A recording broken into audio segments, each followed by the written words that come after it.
Hello everyone. In today's video we're going to look at using autofill rules. For the purposes of this we'll be using the customers and we'll be setting it to update the payment terms based on the credit limit. What we're going to do is click on automations and autofill rules. We'll then click new, give the rule a name.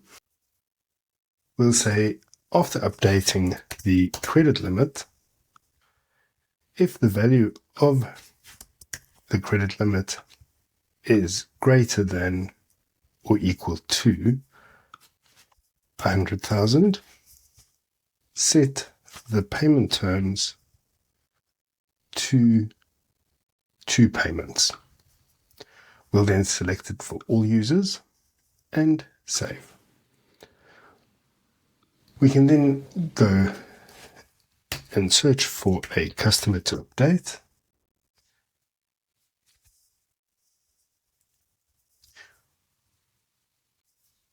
We'll update our credit limit and that will then change the payment terms to be 2 payments.